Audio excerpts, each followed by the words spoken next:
Hello everyone, welcome you all to the CA inter financial management class. अब हम ये class शुरू करने वाले हैं जिसके अंदर हम ये पूरा फाइनेंशियल मैनेजमेंट पढ़ना शुरू कर रहे हैं। सबसे पहले मैं आपको बता दूं, सबसे पहले तो मुझे लगता है मुझे वेलकम कर लेना चाहिए आपका अच्छे से लिख के, वेलकम ओके। उसके अलावा मैं आपको अपने बारे में बता देता हूँ ताकि आपको पता चल जाए भाई आपका टीचर है कौन। तो मैं एक चार्टर्ड अकाउंटेंट हूँ। सबसे पहले चार्टर्ड अकाउंटेंट बनने के बाद मैंने कुछ साल अमेरिकन एक्सप्रेस में जॉब करी। फिर एक स्टार्टअप है क्लास प्लस कर नाम से, उसमें मैंने कुछ साल जॉब करी। उसके अलावा मैं फाइनेंस रिलेटेड कंटेंट बनाता हूँ। अगर आपने किसी ने देखा हो इंस्टाग्राम पे, यूट्यूब पे, फाइनेंस विद सुमित करके मेरा चैनल है। तो finance has always been interesting to me,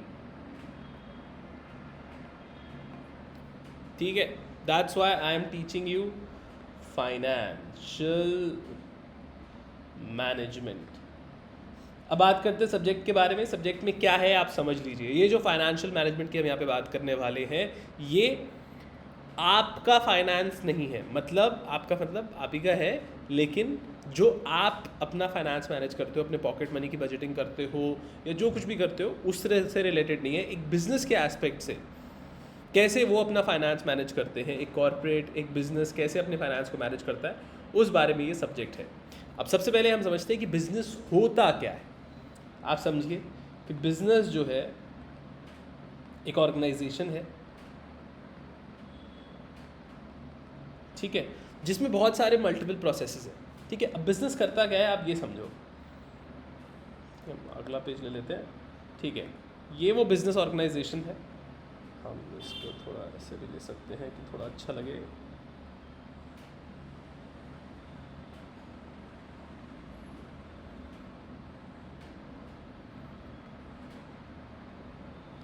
ठीक, ऑलराइट। तो ये वो बिजनेस ऑर्गेनाइजेशन है, ठीक है। अब इसमें क्या है, बहुत सारे प्रोसेसेस हैं जो इनपुट को कन्वर्ट कर देती हैं आउटपुट में।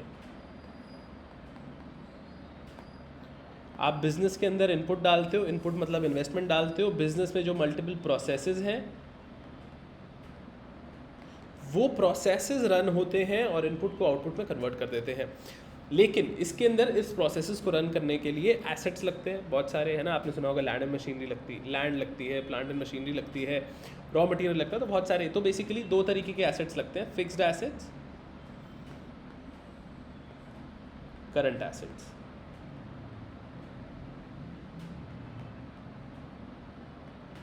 आप बेसिकली इसको ऐसे समझ सकते हो कि लेट्स से कि आपका बिजनेस जो है वो खाद बनाने का है। अब काउ डंग केक जो होता है, जिसे बोलते हैं गाय का गोबर, वो एक तरीके का मेन्योर है, एक तरीके की खाद है जो यूज़ होती है। लेट्स से अगर आप वो बिज़नेस चलाते हो तो उसके लिए आप एक फिक्स्ड एसेट लेकर आते हो जो कि है गाय, ठीक है। फिक्स्ड एसेट होती है जो लंबे टाइम तक, जो एसेट लंबे टाइम तक चलता है उसको बोलते हैं फिक्स्ड एसेट। तो लेट्स से आप एक फिक्स्ड एसेट लेकर आए, उसमें आपने इनपुट डाला। इनपुट क्या डाला आपने? चारा डाला, भूसा डाला, जो भी ग्रास खिलाई गाय को, वो इनपुट हो गया आपका। और आउटपुट आपको मिल गया काउ डंग, ठीक है। ये आपका आउटपुट है, इसको आप सेल करोगे और सेल करके इससे प्रॉफिट कमाओगे, रिटर्न कमाओगे, प्रॉफिट, ठीक है। अब जिसने ये खर्चा किया है, किस चीज़ का खर्चा? करंट एसेट्स, फिक्स्ड एसेट्स में आपको पैसे लगे थे, गाय को खरीदने के लिए, भूसे को खरीदने के लिए आपको पैसे लगे होंगे। तो यहाँ पे एक इन्वेस्टर होता है जो कि ओनर भी हो सकता है या फिर एक लेंडर भी हो सकता है। उसको जब आप प्रॉफिट कमाते हो तो प्रॉफिट के रिटर्न्स ओनर को और लेंडर को देते हो। यहाँ पे इसको अभी सिर्फ इन्वेस्टर की तरह देखते हैं, इन्वेस्टर को उसका रिटर्न दे देते हो। अगर इन्वेस्टर को उसका गोबर ना मिले, मतलब प्रॉफिट ना मिले, उसका काउ डंग केक ना मिले, तो क्या वो इस बिज़नेस में इन्वेस्ट करेगा? नहीं करेगा, क्योंकि कोई और बिज़नेस उससे कहेगा कि मैं आपको बेहतर रिटर्न दे दूंगा, मैं मेरे से आप जो है आप मेरे बिज़नेस में पैसे लगाओ। इसका एक और एग्जांपल देख लेते हैं। लेट्स से कि आपने एक कहावत सुनी है कि मैं एक तरफ से आलू डालूंगा, एक ऐसी मशीन बनाऊंगा कि एक तरफ से आलू डालूंगा, दूसरी तरफ से सोना निकालूंगा, ठीक है। तो ये वो मशीन है। वो मशीन क्या है? बिजनेस है, ठीक है। इसमें आप आलू डालते हो, और वो सोना बन जाता है। सोना मतलब रिटर्न बन जाता है। ये आलू डाले किसने हैं? इन्वेस्टर ने डाले हैं। इन्वेस्टर कौन? लेट्स से आप ही हो इन्वेस्टर, ठीक है। आपने आलू डाले बिजनेस के अंदर, वो कन्वर्ट हो गए सोने में, यानी कि रिटर्न के अंदर। अब ये रिटर्न आपको मिलेगा।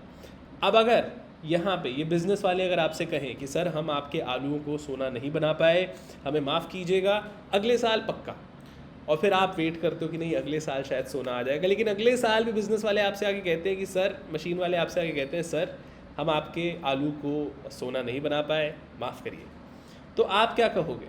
आप कहोगे भाई छोड़, एक दूसरा बिजनेस है जो मेरे आलू के पराठे बना देता है। मतलब ये आपको प्रॉमिस कर रहे थे 110%, मतलब आपने 100 रुपये डाले, या आपको कह रहे थे हम आपको 110 रुपये तो दे ही देंगे सर, इन्होंने वो भी नहीं दिया।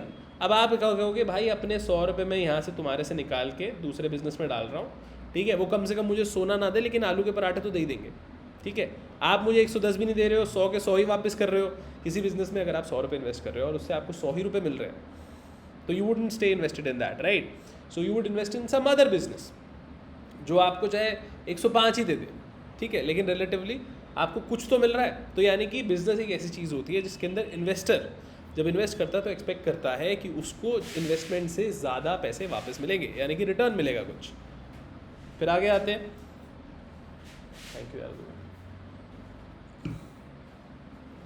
Okay, now investor point of view से हमने समझ लिया कि भाई ये होता है बिजनेस में इन्वेस्ट करने का एंगल, कि भाई अब लेट्स से अगर आप अपनी शॉप की भी बात करो तो आपके पापा ने या आपके मदर ने जो भी अगर कोई बिजनेस अगर सेटअप किया है, कोई शॉप भी है, कोई गोडाउन है, कोई फैक्ट्री है, तो उन्होंने जो भी पैसे डाले वो एक्सपेक्ट करते हैं कि उससे ज़्यादा आएगा। अगर वो ही डूब जाएगा, लेट्स से अगर मैं अपनी दुकान सेटअप कर रहा हूँ और मेरे को लगता है कि प्रॉफिट 60,000 रुपये आ जाना चाहिए इसका, और वो भी ना आए, तो मैं तो कहूँगा कि भाई किराए पे देने से कम कुछ तो आ रहा है, ठीक है, तो I would rather put it on rent. तो बिजनेस का एक्सपेक्ट इन्वेस्टर के पॉइंट ऑफ व्यू से ये होता है कि भाई जितने पैसे डाल रहा हूँ उससे ज़्यादा कुछ वापस मिलेंगे और मज़ा आ जाएगा। बिजनेस ये होता है। अब बिजनेस ऑर्गेनाइजेशन में होते हैं बहुत सारे प्रोसेस, ठीक है। अभी हम आगे बात करते हैं, इससे पहले एक बात बताओ, अगर हम अभी बात करें कि भाई हमें कोई बिजनेस सेटअप करना है, ठीक है, लेट्स से मैं एज एन एंटरप्रेन्योर बड़ा खुश हो जाता हूँ कि भाई अब तो मेरी सीए की पढ़ाई हो गई है, अब मैं एक बिज़नेस करूँगा मामा जी। तो मामा जी पूछते हैं कि भाई कौन सा बिज़नेस करोगे, तो मैं कहूँगा शूज़ का बिज़नेस करूँगा मामा जी। मेरे को शूज़ बहुत पसंद है, मेरी कलेक्शन आप देखोगे आप खुद हैरान हो जाओगे, और मैं चाहता हूँ कि मैं अपनी खुद की कलेक्शन मैं अपने खुद के जूते अब बनाना शुरू कर दूँ, ठीक है।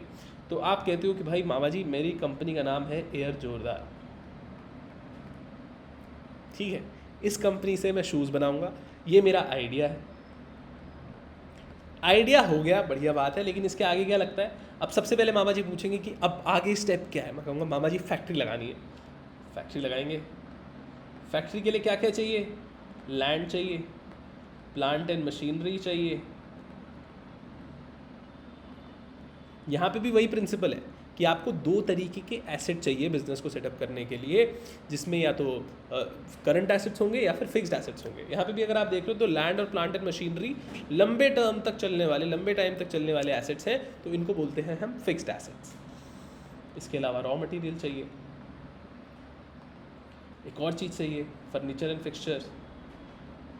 इतना काम होगा, फर्नीचर फिक्सचर्स तो चाहिए ही हर एक बिजनेस में। अब देखिए पहली बात तो ये कि यहाँ पे जो बिज़नेस ऑर्गेनाइजेशन की हम बात कर रहे हैं वो कुछ भी हो सकता है। वो हो सकता है कि मैन्युफैक्चरिंग में हो, वो हो सकता है सर्विस इंडस्ट्री में, कुछ भी हो सकता है, ठीक है। बट बेसिकली प्रोसेस ये है कि भाई बिज़नेस का काम ये है कि इन दोनों में से कोई भी एक्टिविटी करके अपने जो इन्वेस्टर है उसको रिटर्न देना, क्योंकि अगर उसको रिटर्न नहीं दिया तो बिज़नेस में वो इन्वेस्ट नहीं करेगा, वो कहीं और इन्वेस्ट कर देगा जाके, ठीक है, दुकान को किराए पे दे देगा। अब आपने एक लिस्ट ऑफ एसेट बनाई, मामा जी ने कहा बहुत बढ़िया, कितने का आएगा ये सब? तो आपने मामा जी को बताया, मामा जी मैंने पूरा हिसाब लगा लिया, ये सब मिला के पूरे जो करंट एसेट्स और फिक्स्ड एसेट्स हैं मिला के 20 करोड़ रुपए की इन्वेस्टमेंट बनती है। चलो छोटा क्यों सोचें, इतनी बड़ी कंपनी खोल रहे हैं एयर जोरदार, 100 करोड़, ठीक है, आपने हिसाब लगा लिया 100 करोड़ रुपीज़ का बनता है। अब मामा जी भी बैठे हैं और आप भी बैठे हो कि भाई पैसा आएगा कहाँ से। तो अब आते हैं दूसरी बात पे, ठीक है, अब आते हैं दूसरी बात पे दूसरी बात ये है कि पैसा 2-3 जगहों से आ सकता है। प्राइमरली 2 चीज़ों में हम सोर्स ऑफ फंड्स को कैटेगराइज करते हैं, उसको बोल सकते हैं ओनर्स फंड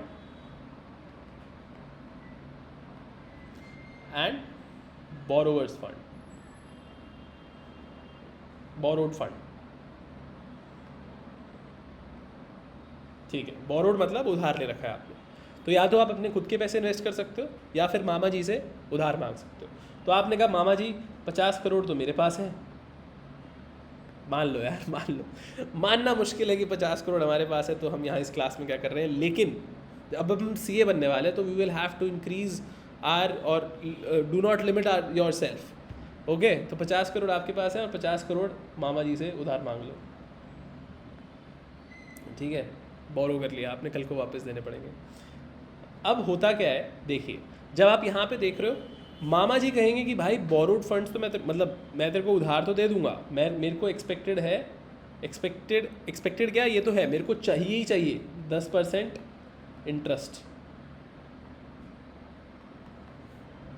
ठीक है, अब ओनर फंड जो आपके खुद के पैसे हैं, आपको क्या चाहिए, आपको तो पूरा प्रॉफिट, जो जूते बन के बिकेंगे उसमें से जब इंटरेस्ट पे हो जाएगा उसके बाद जो भी प्रॉफिट बचेगा वो आपका होगा, है ना। बट आपकी कोई तो एक्सपेक्टेशन होगी कि सर मुझे पता है फैक्ट्री बनाने के बाद कम से कम 50 करोड़ लगा रहा हूँ तो 5 करोड़ तो कमा ही लूँगा, या 5 करोड़ तो मैं मामा जी को ही दे रहा हूँ, तो इससे बढ़िया मैं अपने 50 करोड़ भी बाहर ही दे दूँ।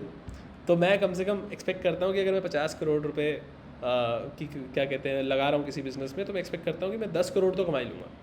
ठीक है, आपकी एक्सपेक्टेशन है, और मामा जी का अधिकार है। समझ आ रही है बात? यहाँ पे देखो, बहुत अच्छे से समझिए कि जो ओनर होता है, जो खुद मालिक होता है, वैसे तो भाई जो भी प्रॉफिट आया, लेट्स से प्रॉफिट 100 करोड़ पहले साल ही आ गया 70 करोड़ रुपए, आपने मामा जी को उनका इंटरेस्ट दिया 5 करोड़ रुपए और बाकी सारा प्रॉफिट आपका, मज़े हो गए। लेकिन अगर प्रॉफिट आया सर 1 करोड़ रुपए, तो आपके पास पैसे नहीं है मामा जी को देने के लिए, आप क्या करोगे, 1 करोड़ आपका प्रॉफिट है, 4 करोड़ के एसेट बेच के मामा जी का इंटरेस्ट चुकाओगे और अपने में मतलब कैपिटल लगा के बल्कि उनके पैसे दोगे। ठीक है, क्योंकि उनका अधिकार है, it is a charge against profit. ठीक है, क्या, what is a charge, interest amount. तो इंटरेस्ट ऐसा नहीं है कि प्रॉफिट हो गया तो दे देंगे, नहीं। जब भी कोई लेंडर आपके बिजनेस में इन्वेस्ट करेगा, जो भी उसका हक है उसको मिल के रहेगा।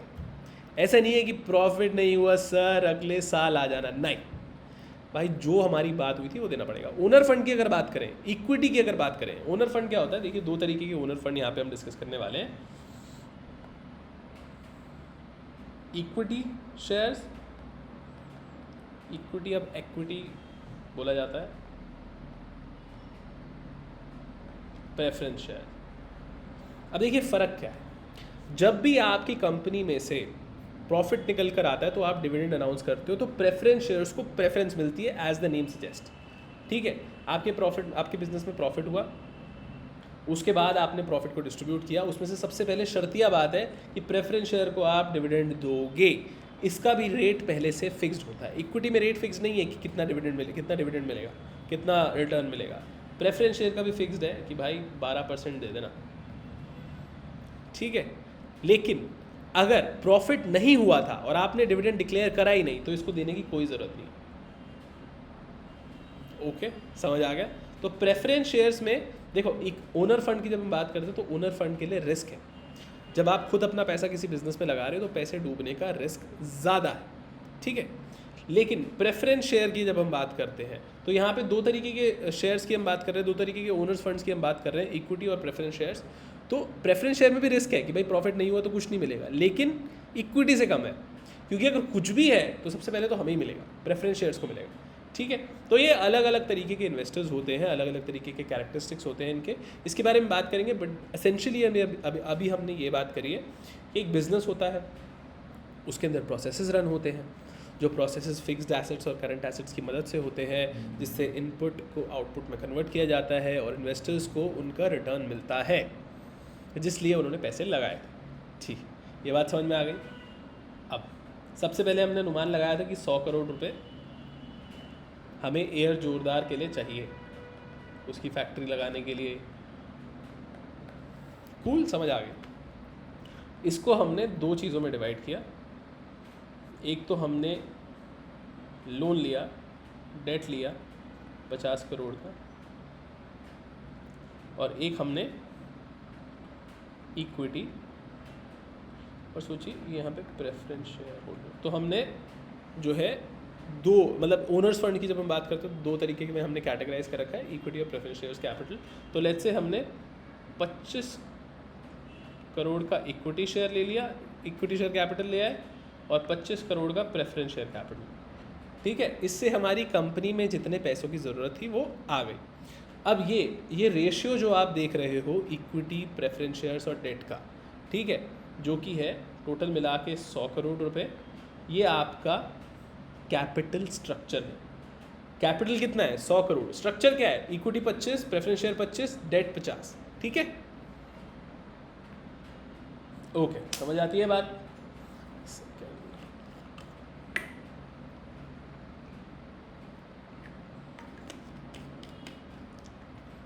अब ये सब आप नोट करते जाओ।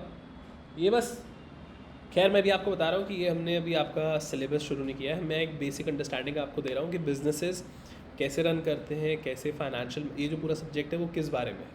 इसका रिटर्न फिक्स्ड है एंड मैंडेटरी।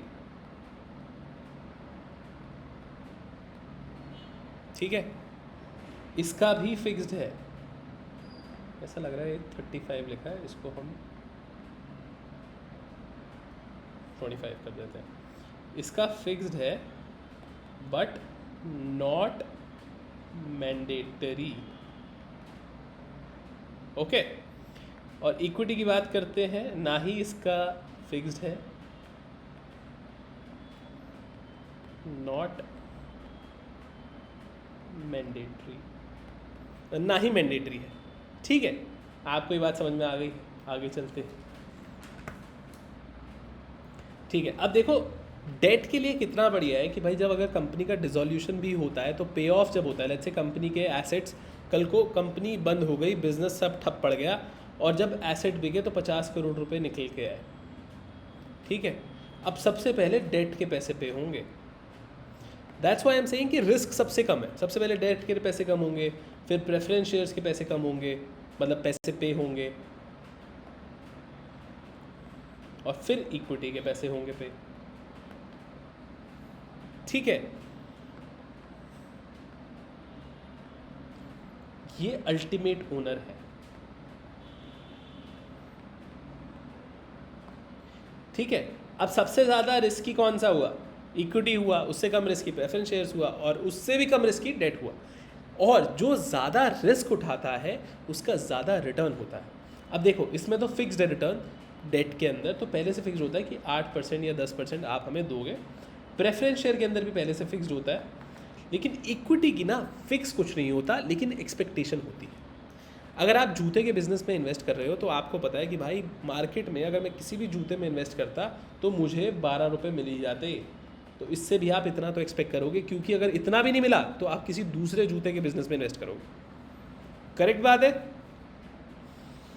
क्योंकि अब मैं जूते की ही स्पेसिफिक बात क्यों कर रहा हूँ, क्योंकि रिस्क जो है उसके हिसाब से डिपेंड करता है। तो आप सोच रहे हो कि भाई मैं अगर जूते जैसे बिज़नेस में इन्वेस्ट कर रहा हूँ जिसमें एक पर्टिकुलर लेवल का रिस्क रहता है, तो मैं 12% तो मुझे मिलना ही चाहिए, इतने का तो हकदार मैं हूँ, वरना मैं इतना रिस्क क्यों लूँ? 50 करोड़ को मैं एफडी बना के डाल दूँ। ठीक है, ये भी हमने समझ लिया।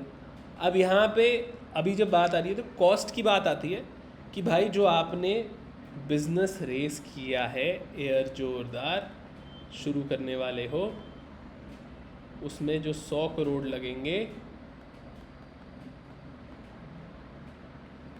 ठीक है, उसकी एक कॉस्ट है। ये जो एक्सपेक्टेशन और फिक्स्ड रिटर्न की हम बात कर रहे हैं, ये जो आपका कैपिटल है उसके लिए एक कॉस्ट है। So there is a cost of capital that you have to पे।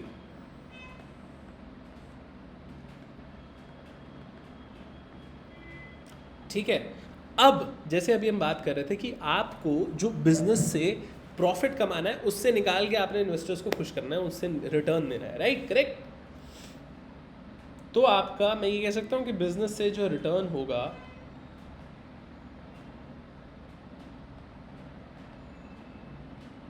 Should be more than cost of capital. क्योंकि अगर नहीं हुआ तो क्या होगा, इक्विटी को पैसे नहीं दोगे, उसको ही बेयर करना पड़ेगा। इक्विटी क्या करेगा, वो सोचेगा भाई बिजनेस बंद करता हूँ, मैं दूसरी जगह पैसे डालता हूँ। करेक्ट बात है। वो यही बोलेगा कि भाई अगर मेरे को इतना भी नहीं दे पा रहे हो तो मैं दूसरे एयर जोरदार की जगह मैं माइकी में डाल दूंगा। ठीक है, तो आप ये समझ लो कि भाई return of business should be more than cost of capital. अब कॉस्ट ऑफ कैपिटल देखिए कैसे निकालते हैं, सिंपल सी बात है। यहाँ पे हमने कैलकुलेट किया था, एक स्ट्रक्चर निकाला था प्रेफरेंस शेयर और इक्विटी का। लेट्स से ये होता है डेक 50, ये 25, ये 25, ठीक है। और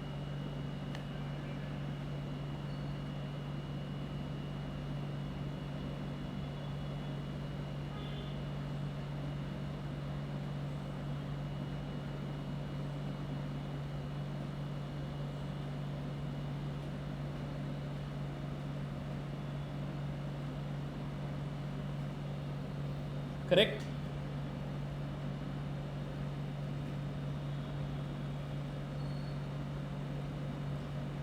ठीक है। तो आपने भाई इन्वेस्ट करवाया 50 करोड़ रुपए डेट से, जिसकी कॉस्ट है लेट्स से 8%, तो 8 इंटू 5 4 CR हो गया। अब यहाँ पे हमने प्रेफरेंस शेयर की बात करी, उसका मान लीजिए 10%, तो ये हो गया 2.5 CR। अब ये मान लीजिए 12%, तो 12% कितना होता है, एक सेकेंड,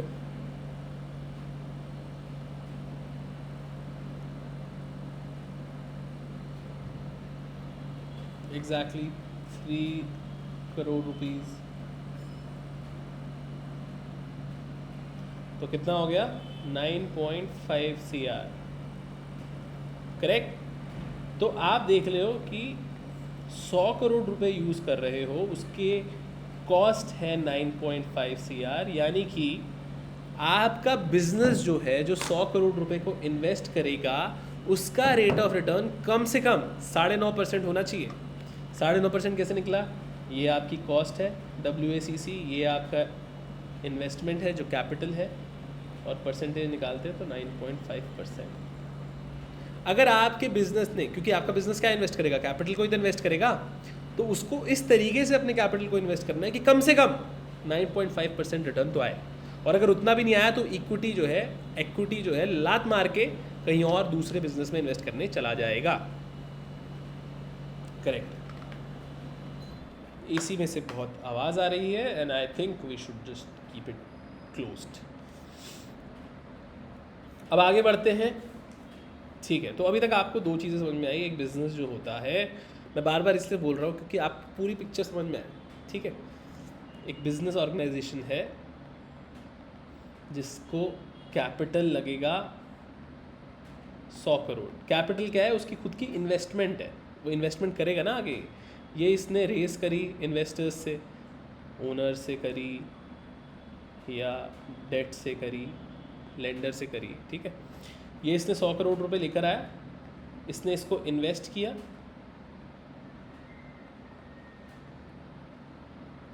अब इससे जो रिटर्न, मतलब इससे कुछ फिनिश्ड गुड निकला होगा,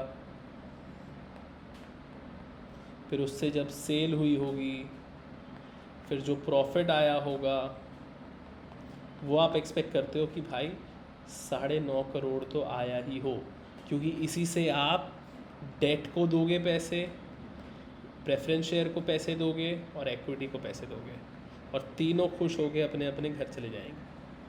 अगर ये नहीं हुआ तो बिज़नेस को दिक्कत आ सकती है। ये होता है business in whole of its sense. ठीक है, और देखो यहाँ पे जब हम बात करते हैं कि भाई इतने 9 करोड़ रुपए 9.5 करोड़ रुपए कमाए, अगर कमा लिए, डेट का तो पे करना ही है। अब इसकी जो बात है ना, यहाँ पे मैंडेटरी नहीं है कि आपको पैसा मिलेगा।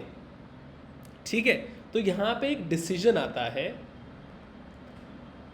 कि बिजनेस में जो प्रॉफिट हुआ है उसको बांट दें या अपने पास रखें। अपने पास क्यों रखेंगे, क्योंकि कल को आपका कोई नया प्रोजेक्ट आएगा तो बार बार क्या इन्वेस्टर्स ढूंढते रहोगे? नहीं, जो अभी ओनर्स हैं उनका पैसा इन्वेस्ट करके आप सोचो कि आपके पास, आप खुद हो ओनर, ठीक है, आप सोचते हो कि यार मैं ना अभी पैसे नहीं निकालता सारे, क्योंकि आगे जो अपॉर्चुनिटीज़ आने वाली हैं उसमें अगर मैं री इन्वेस्ट करता हूँ अपना पैसा, अपना जो ये प्रॉफिट है, तो मेरा रिटर्न बहुत ज़्यादा हो जाएगा। अभी मुझे 9.5% मिल रहा है, कल को मुझे जो है सिर्फ इस दोबारा री इन्वेस्टमेंट की वजह से मुझे जो है 9.5 का 12% हो जाएगा, क्योंकि अपॉर्चुनिटीज़ आती रहती है बिज़नेस में और आप इकोनॉमी ऑफ स्केल भी अचीव करते हो। मतलब जब आप एक बिज़नेस में लंबे टाइम तक हो जाते हो तो आपका एक्सपीरियंस से आप बेहतर हो जाते हो बिज़नेस में, ठीक है, तो वो भी होगा। तो इसलिए आप डिसाइड करते हो, जो मैनेजमेंट है वो डिसाइड करती है कि हमें प्रॉफिट को डिस्ट्रीब्यूट करना चाहिए या रिटेन करना चाहिए। इसको बोलते हैं डिविडेंड डिसीजन।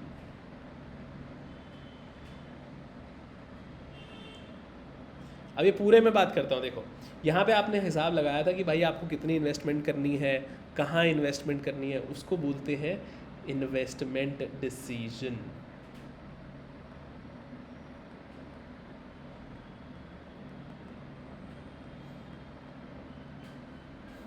और यहाँ पे कि पैसा भाई कितना चाहिए और कौन कौन से सोर्सेस से आएगा, उसको बोलते हैं फाइनेंसिंग डिसीजन।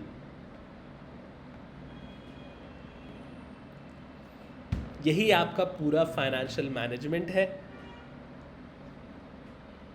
पैसा कितना चाहिए, कहाँ से आएगा, फाइनेंसिंग डिसीजन। पैसे को किस तरीके से इन्वेस्ट करना है कि हम अच्छा रिटर्न कमा पाएँ, इज इन्वेस्टिंग डिसीजन। और उसके बाद अल्टीमेटली जो प्रॉफिट आपने कमा लिया उसको डिस्ट्रीब्यूट करना चाहिए और कितने को अपने पास रखना चाहिए, that is called dividend decision. And this is the whole of your syllabus of financial management. तो आई होप आपको ये समझ में आया। अब हम थोड़ा किताबी ज्ञान पे थोड़ा थ्योरी लिख लेते हैं, ठीक है। तो आप लिखो ये बात। तो अभी हम बेसिक्स कर रहे हैं, ठीक है। तो जिस भी कॉन्फिडेंट कि आपको अभी तक जो भी था वो समझ में आया, नहीं भी समझ में आया तो इस वीडियो को दोबारा से देख लो, आई होप आपको समझ में आ जाएगा, ठीक है। हमने बार बार समराइज़ किया है एक ही चीज़ को। कूल। अब आगे बढ़ते हैं। Financial management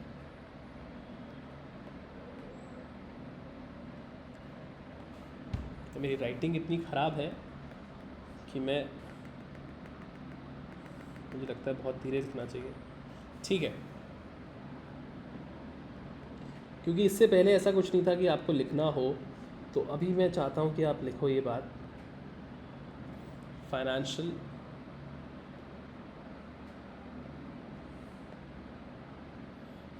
okay, financial management is the process of efficient,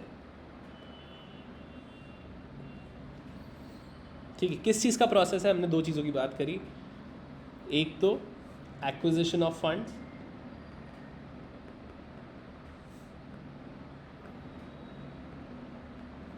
और दूसरी चीज़ एलोकेशन ऑफ फंड्स।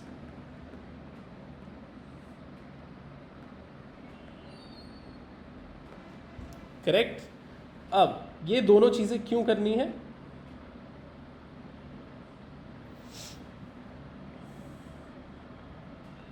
ऑब्जेक्टिव है एक, ठीक है। क्या ऑब्जेक्टिव है?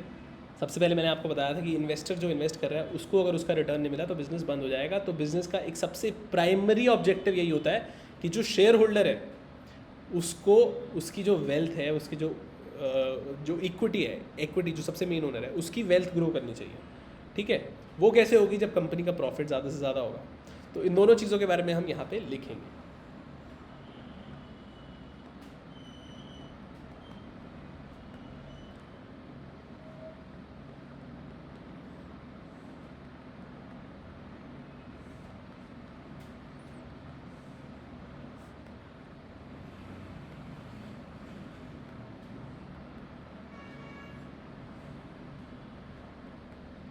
कंपनी का प्रॉफिट एंड मैक्सिमाइजेशन ऑफ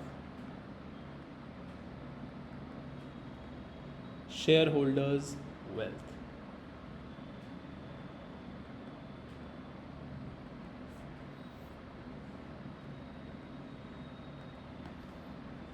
सही। अब शेयर होल्डर्स वेल्थ का मतलब यहाँ पे क्या है, जब आपकी कंपनी में कोई इन्वेस्ट करता है, इक्विटी वाला बंदा, इक्विटी शेयर होल्डर, उसके पास होते हैं शेयर्स,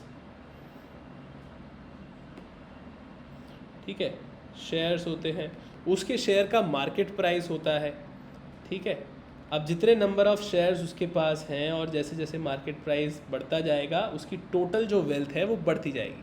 अगर उसके पास 100 शेयर है और आपका शेयर प्राइस जो है 100 से 200 हो गया तो उसकी जो वेल्थ है वो ग्रो कर गई डबल, ठीक है। This is share holders wealth.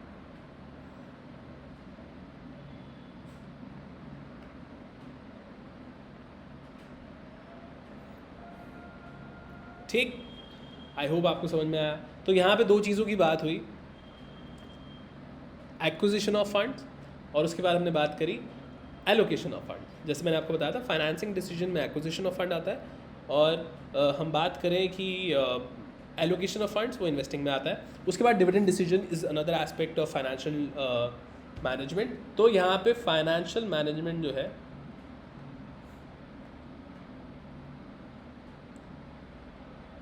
इसमें 3 एस्पेक्ट है। नंबर 1 इज फाइनेंसिंग डिसीजन,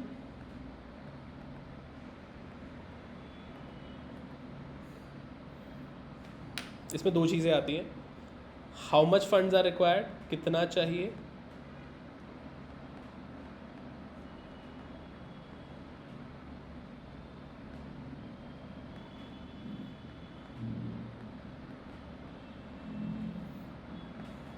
आएगा कहाँ से,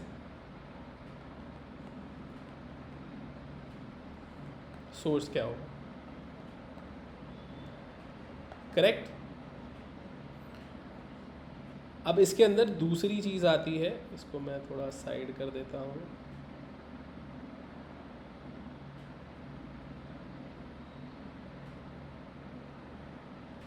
ठीक है।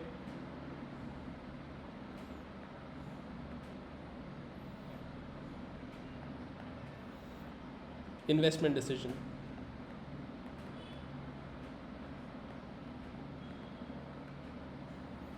अब यहाँ पे ये है कि आपको अपने फंड्स को किस तरीके से इन्वेस्ट करना है, आपने अपने पैसों को किस तरीके से इन्वेस्ट करना है कि आपको ज़्यादा से ज़्यादा रिटर्न आए, आपका प्रॉफिट ज़्यादा से ज़्यादा हो।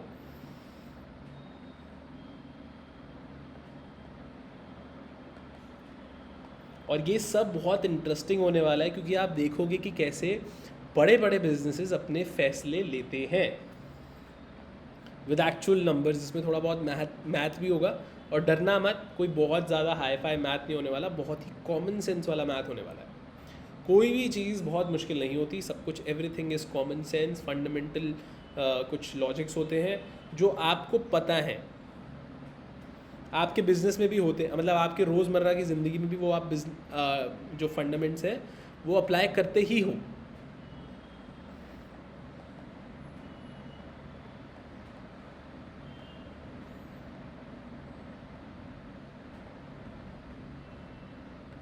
ठीक है। फिक्स्ड एसेट्स और करंट एसेट्स का एक फ़र्क ये भी हो सकता है, एक ये भी देख सकते हो आप कि फिक्स्ड एसेट जो है वो तो लंबे टाइम तक चलते हैं, लेकिन करंट एसेट जो है वो बिज़नेस में कंज्यूम हो जाते हैं। वो बिज़नेस में बिज़नेस के इनपुट को आउटपुट को मतलब वही इनपुट होता है जो आउटपुट बन जाता है, ठीक है। उस वो एक प्रोसेस के थ्रू होता है जिसको हम कह सकते हैं कि फिक्स्ड एसेट्स यूज़ होते हैं उस प्रोसेस को कन्वर्ट करने के लिए, उस प्रोसेस को चलाने के लिए, ठीक है।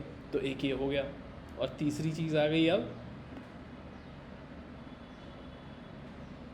आपकी फेवरेट डिविडेंड डिसीजन। अब देखो डिविडेंड देना ज़रूरी क्यों है, आप सोचो कि यार हम ज़्यादा से ज़्यादा पैसे को इन्वेस्ट ही कर लेते हैं, क्योंकि होता क्या है, डिविडेंड देना एक मार्केट में अच्छा माना जाता है। ऐसा माना जाता है कि भाई किसी कंपनी ने अगर डिविडेंड दिया है तो it is doing somewhat good for investors के बारे में सोच रही है, तो क्योंकि पैसे दे रही है। क्योंकि क्या है कि अगर आपको कुछ नहीं मिला, भाई हमारे पास जो शेयर्स हैं उसको कुछ मतलब है या नहीं है, अगर आप फ़ोन मिलाओ और सामने वाला कुछ बोले ना, आप कहोगे पता नहीं बात हो रही है नहीं हो रही, लेकिन अगर वो रिस्पॉन्ड कर रहा है, आपको डिविडेंड दे रहा है, ठीक है, तो आप कहोगे कि हाँ भाई भरोसा है। तो उसी भरोसे को और लोगों को पसंद भी आता है कि भाई रेगुलर कैश फ्लोज आते रहे, किसको पसंद नहीं आएगा। तो बेसिकली ये आपका पूरा का पूरा चैप्टर, जो पूरा का पूरा सिलेबस है फाइनेंशियल मैनेजमेंट का, हम इसमें समराइज़ कर सकते हैं कि ये 3 स्तंभ हैं इसके, और ये सारे जो चैप्टर्स हैं आपके, इन्हीं 3 ब्रॉड कैटेगरीज में हम डिफाइन कर सकते हैं। मैं भी उस पर आता हूँ, लेकिन यहाँ पे पहले लिख लो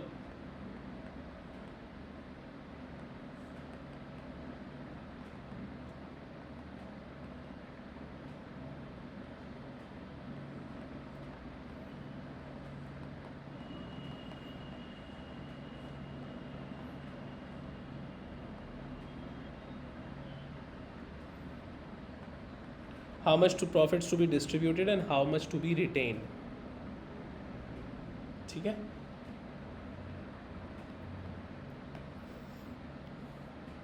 ठीक है।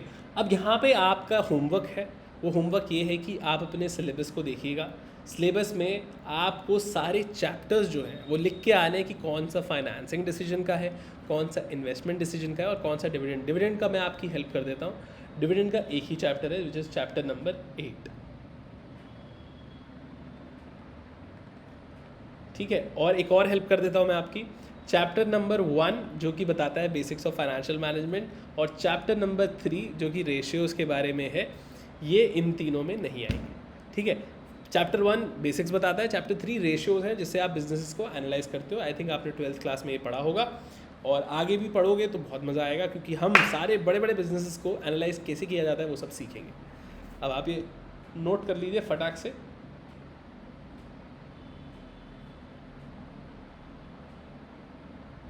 खैर, मैं क्यों पकड़ के बैठा हूँ इसे, आप तो पॉज कर सकते हो, है ना। तो मैं एक बार ऐसे करके पॉज करके इसको नोट कर लीजिएगा। Let's move further.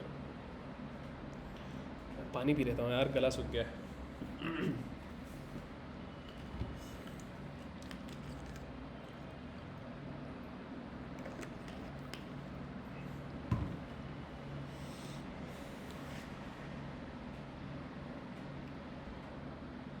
ठीक है, अब हम बात करते हैं एक बिजनेस में जो फंड्स आते हैं,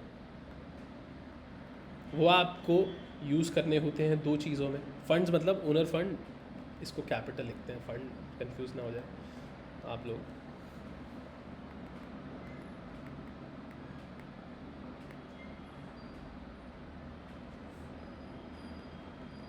कैपिटल जो आता है वो 2 चीज़ों में यूज़ होता है, एक फिक्स्ड एसेट्स में और एक वर्किंग कैपिटल में। वर्किंग कैपिटल क्या होता है इसके बारे में मैं आपको बताता हूँ। वर्किंग कैपिटल का फॉर्मूला है current assets minus current liabilities.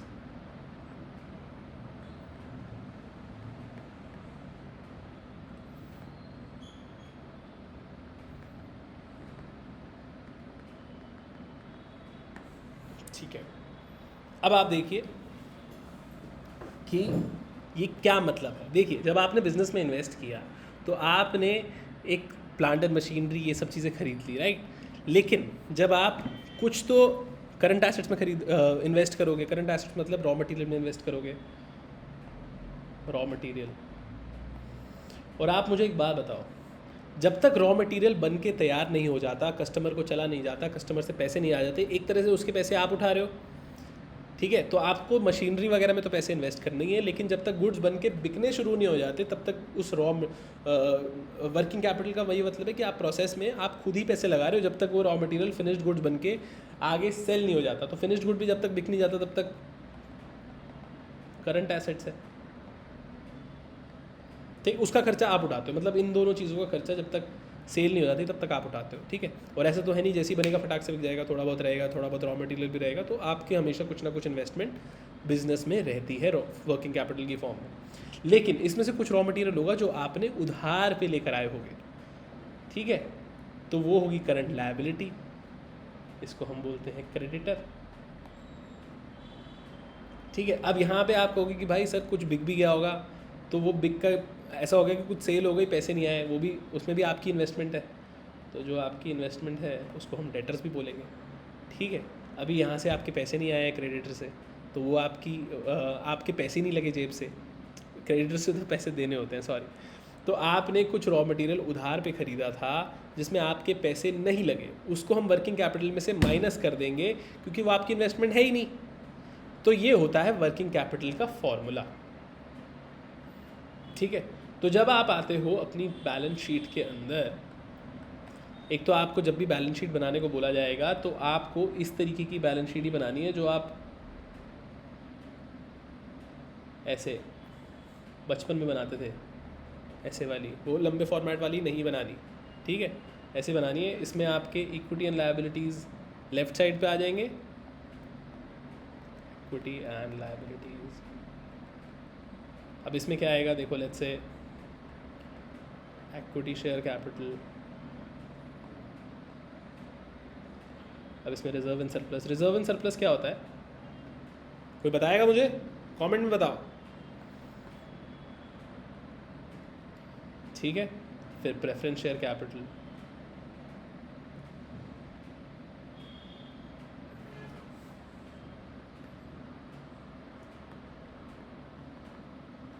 और फिर अल्टीमेटली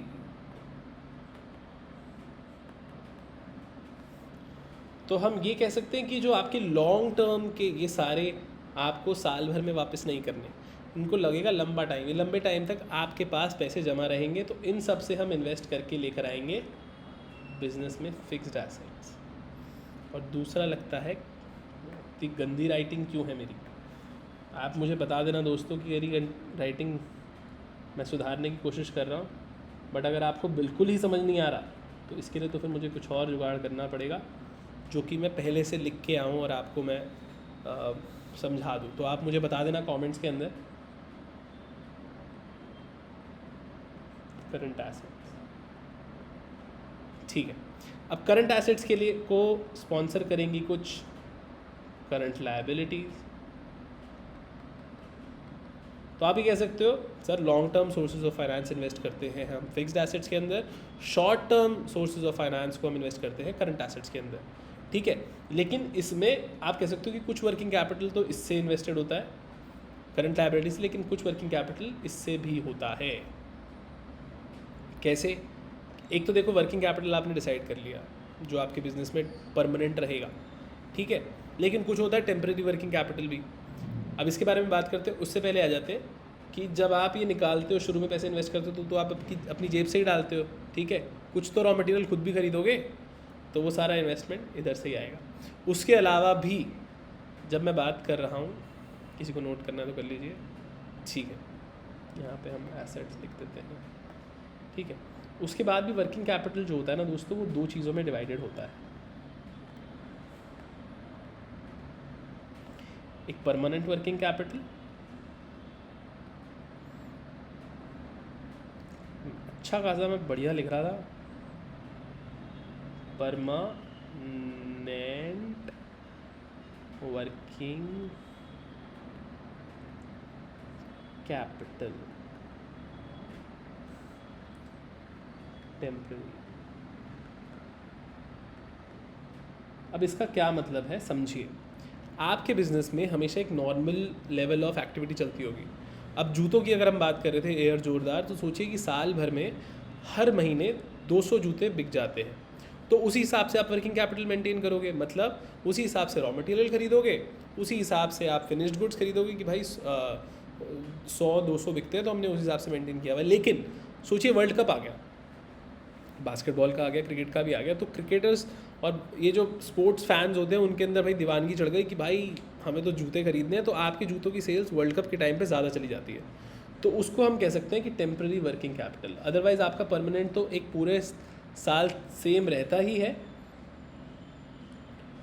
ठीक है, वर्किंग कैपिटल तो पूरे साल सेम रहता ही है, लेकिन ये कभी कभी ऊपर नीचे हो जाता है कि दिवाली पे सेल आ गई, आपने सेल निकाल दी, अमेज़ॉन पे जूते लिस्ट कर रखे हैं एयर जोरदार, और वहाँ पे सेल ड्राइव हो गई, तो कभी कभी आपका वर्किंग कैपिटल ज़्यादा हो जाता है, उसको बोलते हैं टेम्परेरी वर्किंग कैपिटल। कूल, आगे बढ़ते हैं, मैं थोड़ा पानी पी लेता हूँ और थोड़ा, तब तक आप ये तो समझ लिया, ये भी समझ लिया, मैं पानी पी के ही आता हूँ आराम से।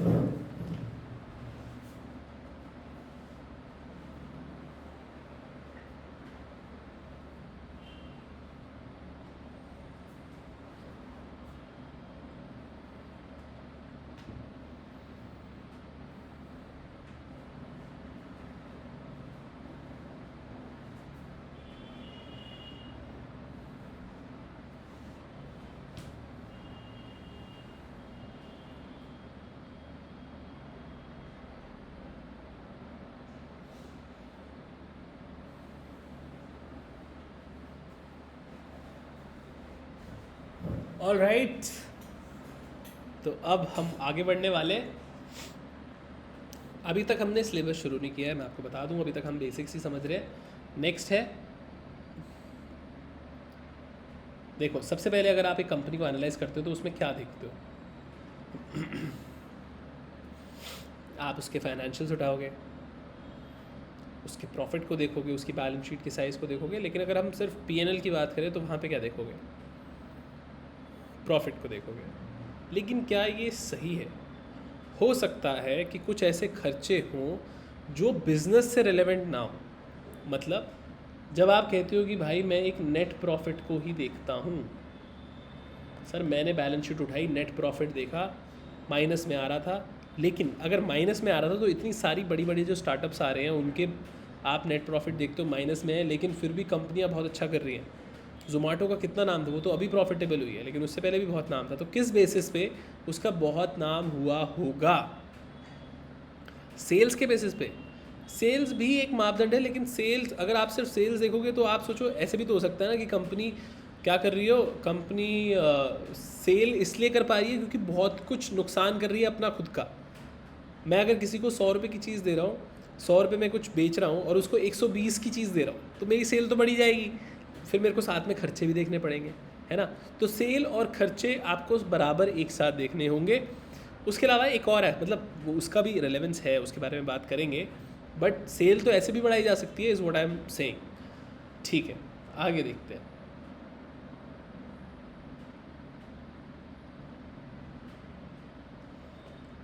ठीक है, आप कहते हो सर मैं नेट प्रॉफिट देखता हूँ,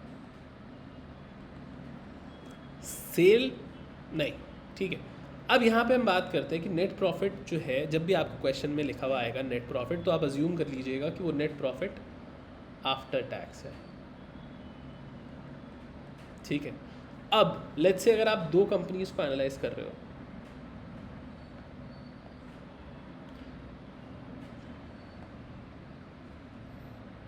company A and company B, ठीक है, तो आपने उनके नेट प्रॉफिट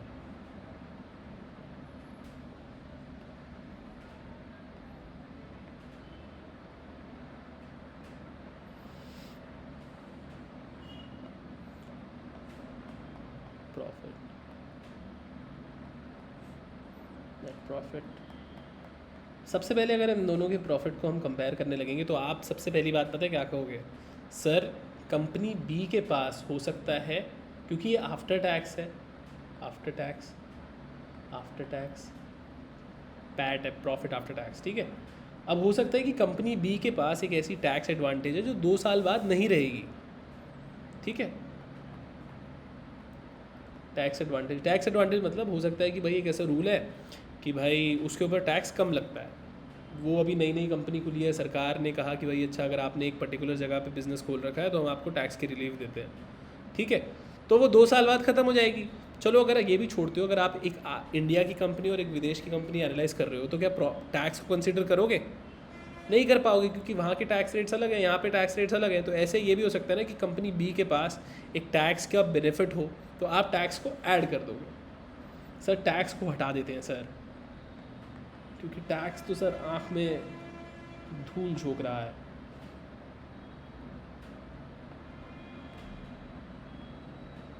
करेक्ट, तो हम जाते हैं यहाँ पे पीबीटी, प्रॉफिट बिफोर टैक्स पे आ जाते हैं। प्रॉफिट बिफोर टैक्स, ठीक है, सेम यहाँ पे भी आ जाएगा।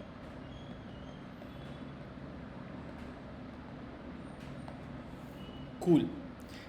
अब सर एक प्रॉब्लम है सर, इसको भी हम कंपेयर नहीं कर सकते क्योंकि दोनों कंपनीज का कैपिटल स्ट्रक्चर अलग है सर।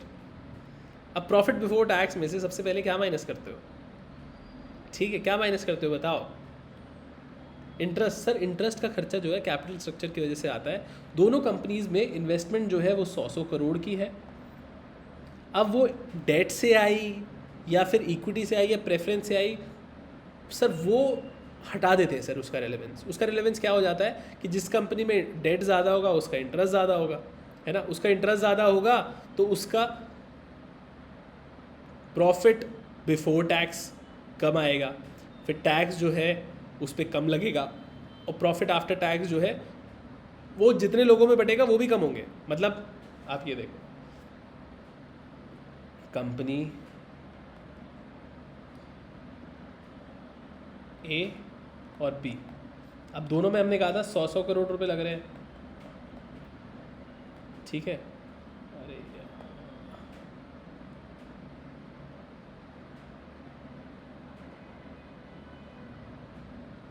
भाई, ठीक है, इसको मैं हटा ही देता हूँ, ये थोड़ा चैलेंजिंग है। ऑल्दो मैंने ये नया सॉफ्टवेयर ख़रीदा है, कोई बात नहीं। कंपनी ए, कंपनी बी, अब दोनों में 100 करोड़ रुपए की इन्वेस्टमेंट लगनी है। लेट्स से कंपनी ए में पूरा का पूरा इक्विटी है 100 करोड़ का, और कंपनी बी में इक्विटी है 50 का और लोन है 50 का। तो आप मुझे बताओ कि जो प्रॉफिट आएगा, अब प्रॉफिट आएगा यहाँ पे कम लोगों में बटेगा क्योंकि कम इक्विटी होल्डर्स हैं, और इसकी कॉस्ट भी होगी जिस पे टैक्स बेनिफिट भी मिलता है। लोन पे टैक्स बेनिफिट मिलता है का क्या मतलब है कि प्रॉफिट, जब आप टैक्स लगाते हो तो वो इंटरेस्ट माइनस करने के बाद लगता है टैक्स, समझ रहे हो, उससे आपका प्रॉफिट कम हो जाता है। लेकिन इक्विटी में तो ऐसा नहीं होता कि इक्विटी डिविडेंड माइनस करने के बाद टैक्स लगे, नहीं, पहले आप इंटरेस्ट माइनस करते हो, उसमें से फिर टैक्स माइनस करते हो, और फिर जो प्रॉफिट बचता है तो आप इक्विटी की बात करते हो। तो हम इस कैपिटल स्ट्रक्चर के रिलेवेंस को अगर हटा दें यहाँ पे सर, तो बेहतर हम एनालाइज कर पाएंगे। तो इसमें लेट्स से हम इंटरेस्ट भी ऐड कर देते हैं, इंटरेस्ट,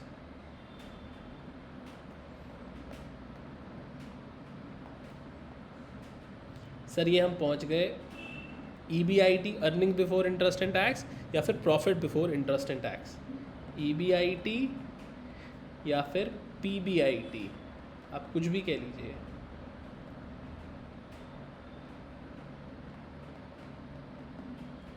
ठीक है सर, हम इन दोनों को एनालाइज कर लें।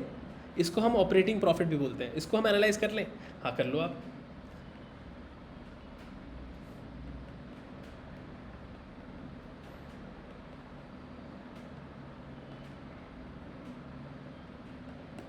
ठीक है, नहीं एक और चीज़ है सर, एक और चीज़ है, इसको भी अच्छे से एनालाइज कर, मतलब इसको भी कर सकते हैं एनालाइज, लेकिन सर एक और चीज़ है जो थोड़ी खटक रही है सर डेप्रीसिएशन एंड अमोर्टाइजेशन, क्योंकि वो असली खर्चा होता नहीं, जेब से कुछ जाता नहीं, हमने माइनस कर रखा है सर, उसको भी ऐड बैक कर देते तो समझ में आएगा कि कैश प्रॉफिट कितना हुआ, असली में बिजनेस, दोनों बिजनेसेस के पास कितना कैश आया। ये जो हम देख रहे हैं ना सर EBIT, उसमें से सर वो डेप्रीसिएशन माइनस है, वो तो फालतू का है सर, वो तो एक नोशनल खर्चा है, उसका भी रिलेवेंस है। लेकिन यहाँ पे जब हम एनालाइज कर रहे हैं तो दोस्तों अलग अलग आपके ऑब्जेक्टिव पे डिपेंड करता है कि आप बिज़नेस को किस तरीके से एनालाइज करना चाहते हो, और कौन से वाले, जो यहाँ पे जितने भी सारे वो लिखे हैं, नेट प्रॉफिट की बात करो या प्रॉफिट बिफोर टैक्स की बात करो या EBIT की बात करो, तो वो आपके लिए क्या रिलेवेंट है, आपका ऑब्जेक्टिव क्या एनालाइज करने का, उस पर डिपेंड करता है कि आप कौन से वाले स्टैंडर्ड को कंपेयर करोगे। तो यहाँ पे सर हम काम करते हैं, इस वाले पेज को तो पहले डिलीट मारते हैं, ये मैंने आपको सिर्फ समझाने के लिए डाला था, क्लियर कर लेते हैं, ठीक है। फिर उसके बाद सर हम ना इसमें ना दोनों में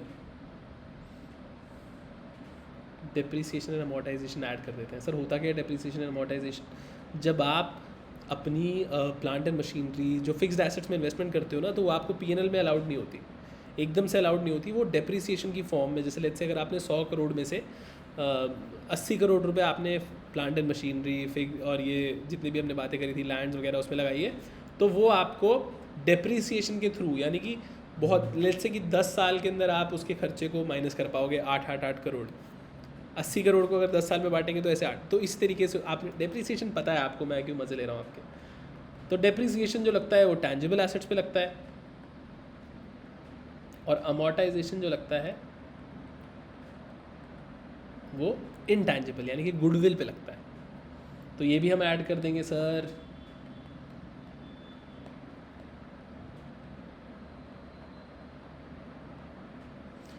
अब जो निकल कर आता है उसको हम बोलते हैं EBITDA। इसको बोलते हैं एबिटा। एबिटा आप सबने सुन रखा है शार्क टैंक के अंदर, अगर आपने शार्क टैंक कभी देखा है तो।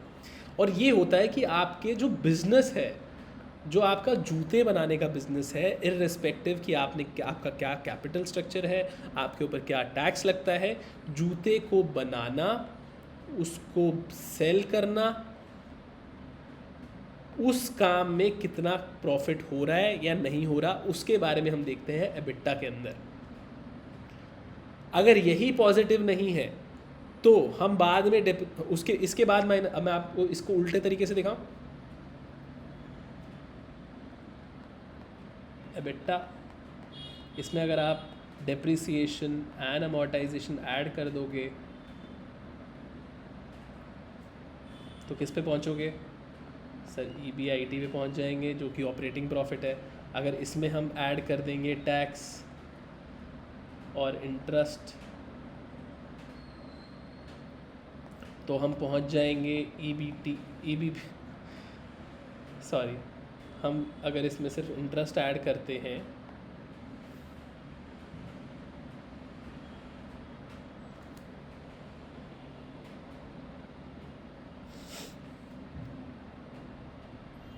ठीक है, हम इसमें अगर इंटरेस्ट ऐड कर देते हैं तो हम पहुंच जाएंगे EBT पे, अर्निंग बिफोर टैक्स।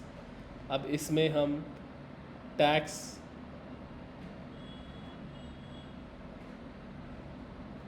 ऐड नहीं, मेरे कहने का मतलब था माइनस, यहाँ पे भी मैं माइनस, यहाँ पे भी अगर आप इसमें टैक्स माइनस कर देंगे फिर आप पहुँचेंगे प्रॉफिट आफ्टर टैक्स पे। इसमें से आप डिविडेंड डिस्ट्रीब्यूट करेंगे प्रेफरेंस शेयर होल्डर्स का।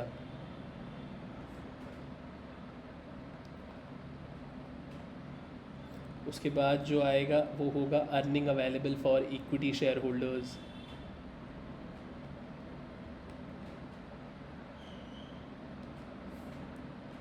फॉर इक्विटी, समझ में आ गई बात? तो ये आपने कैसे निकाला था? ये आपने सारे सेल में से माइनस किए होंगे सारे एक्सपेंसेस। कौन कौन से एक्सपेंसेस इसमें से माइनस किए होंगे? सारे बिजनेस के एक्सपेंसेस माइनस किए होंगे सिवाय दो एक्सपेंसेस के, डेप्रिसिएशन और इंटरेस्ट के। ठीक है, टैक्स एक्सपेंस होता है, टैक्स एक्सपेंस नहीं होता। आप अपने सारे एक्सपेंसेस को माइनस करने के बाद जो आपका अर्निंग बिफोर टैक्स आता है उस पर एक परसेंटेज लगाते हो जो कि आपका टैक्स होता है। अगर आप मानना चाहते हो तो इसमें ये भी तीनों मान लो, इसमें एक्सक्लूडिंग डेप्रिसिएशन, अमोर्टाइजेशन, इंटरेस्ट और तीसरा टैक्स। सेल माइनस सारे खर्चे एक्सक्लूडिंग ऑल दीज थ्री। कौन से थ्री? ये वाला, ये वाला और ये वाला। एक्सक्लूडिंग दीज थ्री आप पहुंचते हो एबिटा पे। एबिटा में से माइनस करते हो डेप्रिसिएशन, अमोर्टाइजेशन, फिर पहुंचते हो EBIT पे जो कि आपका ऑपरेटिंग प्रॉफिट भी होता है, और उसमें से माइनस करते हो इंटरेस्ट। उसके बाद पहुंचते हो EBT पे, अर्निंग बिफोर टैक्स पे, यानी कि प्रॉफिट बिफोर टैक्स पे। इस पर यहाँ पे प्रॉफिट बिफोर टैक्स पे लिख सकते हैं आप, यहाँ पे भी PBIT लिख सकते हैं। ठीक है,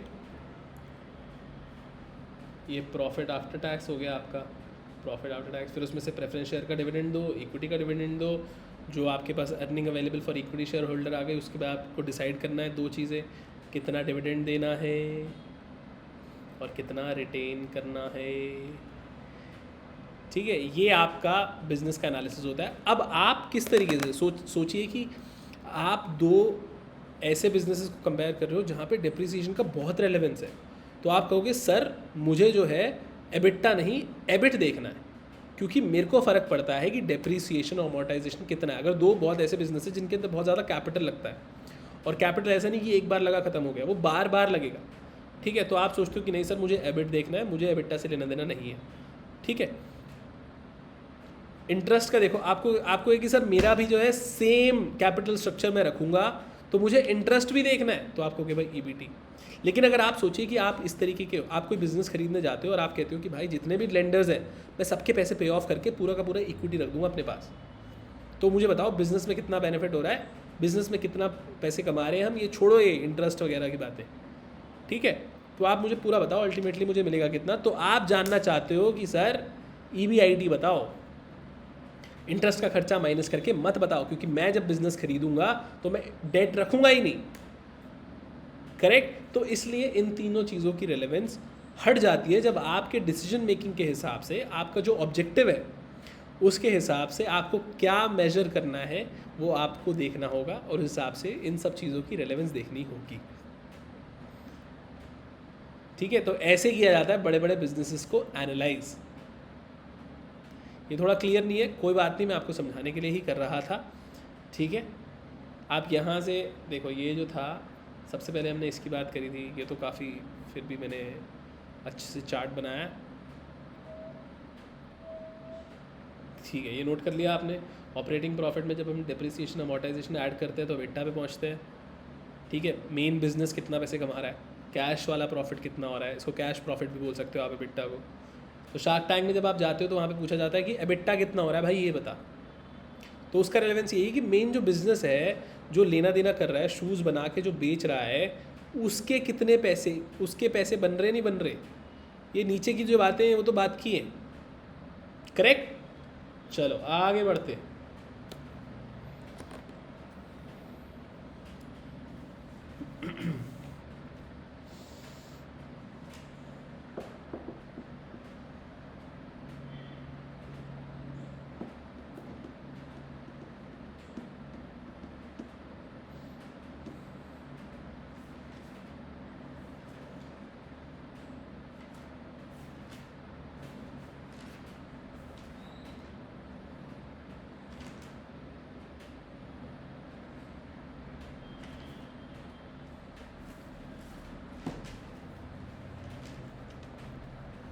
देखो अभी हमने जो बात करी वो एक तरीके से एनालिसिस की बात थी कि इस तरीके से भी बिजनेसेस को एनालाइज किया जाता है depending on the objective of the business, ठीक है। आगे क्वेश्चंस आएंगे, ये अभी उसको इस सब चीज़ों को हम दोबारा डिस्कस करेंगे, बिल्कुल भी कंफ्यूज मत होना। आगे चलते हैं, एक दूसरा भी तरीका है। सर ये क्या तरीका है सर, सुनो तो सही भाई। सेल्स जो है आपकी, उसमें से जब हम माइनस करते हैं वेरिएबल कॉस्ट,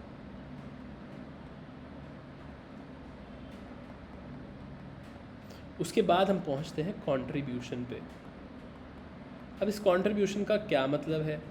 कंट्रीब्यूशन का मतलब है कि एक प्रोडक्ट जो आप बना रहे हो वो आपके प्रॉफिट में कितना कंट्रीब्यूट कर रहा है। एक प्रोडक्ट, एक सिंगल पीस ऑफ यूनिट, उसके बारे में बात करते हैं। या एक प्रोडक्ट की सिंगल पीस ऑफ यूनिट की ना भी बात करो तो एक प्रोडक्ट कितना पूरे प्रॉफिट में कंट्रीब्यूट कर रहा है, एक पर्टिकुलर प्रोसेस कितना कंट्रीब्यूट कर रहा है, उसके बारे में हम अगर एनालिसिस देखना है तो हम इस पे आते हैं, sales minus variable cost, contribution पे। अब इसमें से माइनस की जाती है फिक्स्ड कॉस्ट, इसके बाद आप आते हो EBIT पे। इसमें फिक्स्ड कॉस्ट में भी हमने इंटरेस्ट नहीं लिए, डेप्रिसिएशन है एक्सक्लूडिंग इंटरेस्ट।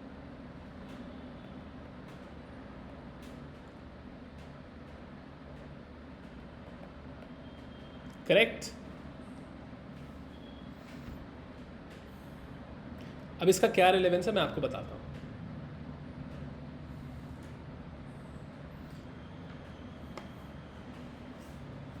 तो देखो बिजनेस को बनाने के लिए जैसे हमने बात करी थी ना अभी दोस्तों, तो उसके लिए सिर्फ ये नहीं है कि भाई आपने जूते बनाने हैं तो जूते का रॉ मटेरियल ही लगेगा, नहीं, एडमिनिस्ट्रेशन के खर्चे लगेंगे। तो उसमें वेरिएबल कॉस्ट जहाँ पे बात कर रहे हैं ना, तो इसमें सब कुछ इंक्लूडेड है, वो सब आपके ऑपरेशंस का पार्ट है।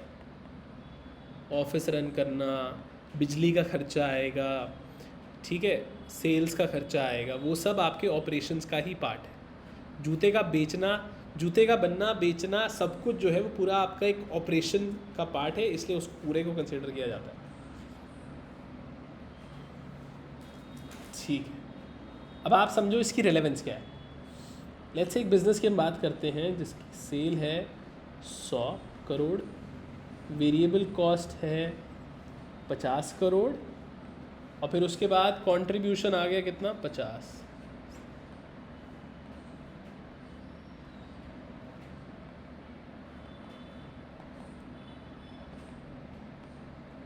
और इसमें से फिर माइनस करते हैं फिक्स्ड कॉस्ट,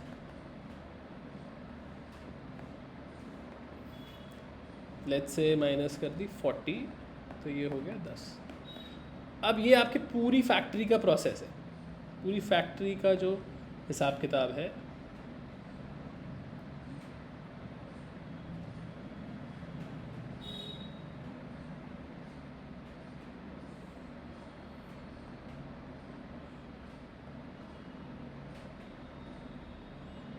अब ये 3 चीज़ों से बना हुआ है, 3 प्रोडक्ट्स हैं जो कि है प्रोडक्ट XYZ। इस पूरी फैक्ट्री, जो फैक्ट्री है आपकी घनश्याम फैक्ट्री या कोई भी फैक्ट्री है, उसमें 3 प्रोडक्ट बनते हैं X, इसको हम दूसरे पेन से लिख देते हैं, XYZ।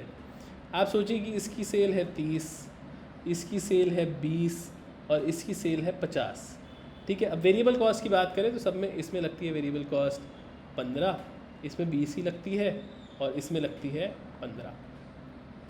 तो अब इन सब का कंट्रीब्यूशन कितना आ गया, 15 इसका कंट्रीब्यूशन हो गया, इसका 0 हो गया और इसका 35 हो गया। अब क्योंकि फिक्स्ड कॉस्ट तो सेम है तो 40 is the fixed cost here, और इसको माइनस करते हो तो आप रीच करते हो 10 रुपीज़ प्रॉफिट पे। एक सेकेंड, मुझे एक्चुअली बस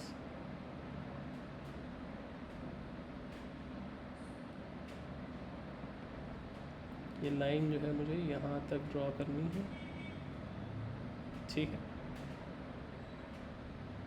ये आपका सेल प्राइस था, ये आपका कंट्रीब्यूशन, प्रॉफिट अल्टीमेटली कितना आ गया, 10 रुपये। लेकिन आपको ये समझ में आया कि भाई वाई का जो प्रोडक्ट है उसको बना के तो हमें कुछ फ़ायदा हो ही नहीं रहा, लेकिन ये आपको कैसे समझ में आया, ये आपको कंट्रीब्यूशन देख के समझ में आया। तो ये कैलकुलेशन भी आपको आगे जाके हेल्प करेगी इस तरीके से,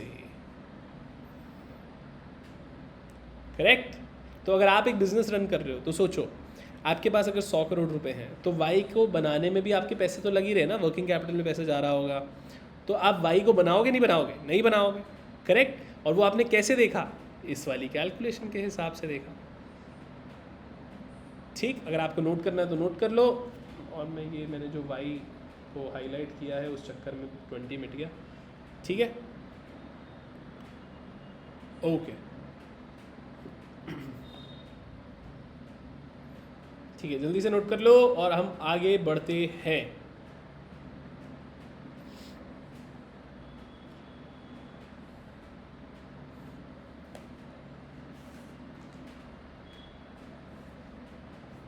अब देखो, जैसे हमने पहले भी बात करी थी कि इंटरेस्ट ऑन जो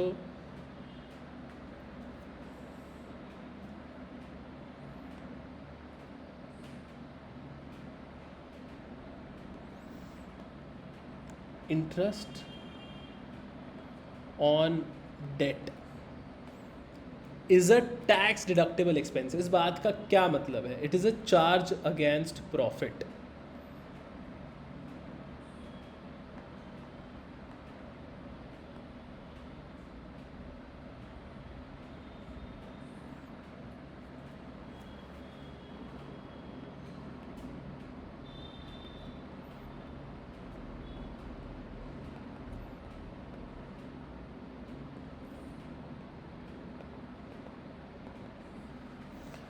प्रॉफिट, अब इसका क्या मतलब है,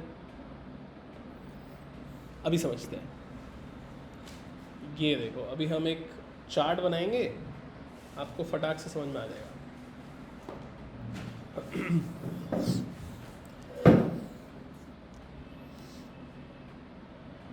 दो कंपनियों का एग्जाम्पल लेते हैं यहाँ पे,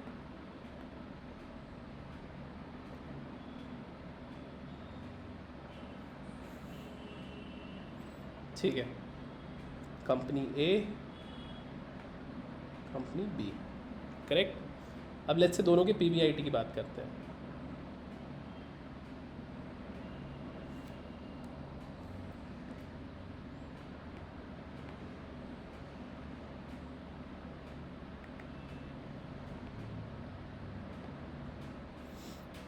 ठीक है, दोनों के पीबीआईटी की बात करते हो, क्यों कर रहे हैं, क्योंकि हमें टैक्स का इफेक्ट चाहिए।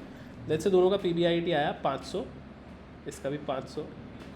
लेकिन कंपनी बी के पास जो है वो इंटरेस्ट, मतलब उसने लोन ले रखा था तो उसके पास इंटरेस्ट होगा, इसके पास नहीं होगा, इसका इंटरेस्ट 0, इंटरेस्ट 50। तो अब क्या आया, पीबीटी इसका 500 आ गया सर, इसका 450 आ गया। ठीक, अब टैक्स की बात करते हैं। 30% है सर, फॉर एग्जाम्पल दे रहे हैं, टैक्स हमेशा आपको क्वेश्चन में दे रखा होगा, उसी रेट को अप्लाई कीजिएगा, अपना दिमाग मत लड़ाइएगा। ठीक है, इसका भी टैक्स जो है 30%। कितना हो गया सर, 135 हो गया। इसका कितना हो गया सर, 150 हो गया। तो कितना हो गया, ये 350 हो गया, और ये कितना हो गया, 315 हो गया। अब आप मुझे बताओ, ये हो गया प्रॉफिट आफ्टर टैक्स, ये हो गया प्रॉफिट आफ्टर टैक्स।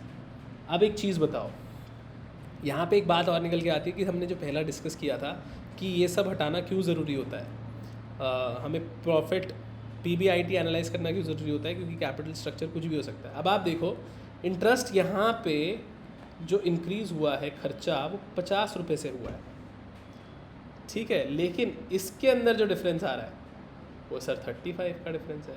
35 का डिफरेंस क्या है, 350 माइनस 315, कितना हो गया, 35 हो गया। क्या मतलब है इस बात का, आप समझिए। जब भी आप इंटरेस्ट का खर्चा माइनस करते हो तो उस पर आपको टैक्स बेनिफिट मिलता है। वो टैक्स बेनिफिट किस तरीके से हो रहा है, इंटरेस्ट आप माइनस कर रहे हो 50, लेकिन आपका जो अल्टीमेट प्रॉफिट है वो सिर्फ 35 रुपये से कम हो रहा है, 35 करोड़ से कम हो रहा है। ठीक है, समझ आई बात। इसके बारे में भी अगर आपको नहीं समझ में आया तो कोई बात नहीं, आगे डिस्कस करेंगे, अच्छे से डिस्कस होगा, नो वरीज। तो फ़ायदा हो जाता है जब आपको इक्विटी, अब देखो यहाँ पे क्योंकि इंटरेस्ट कुछ नहीं है और यहाँ पे इंटरेस्ट है, यानी कि इसने लोन ले रखा है कंपनी बी ने। अब अगर कंपनी बी ने लोन ले रखा है तो इक्विटी कम उठाया होगा। अगर भाई उन्हें 100 करोड़ रुपए की ज़रूरत थी, 20 करोड़ उन्होंने कहीं से लोन ले लिया, तो 80 करोड़ का ही तो इक्विटी रहा होगा, यानी कि नंबर ऑफ़ शेयर होल्डर्स कम रहे होंगे।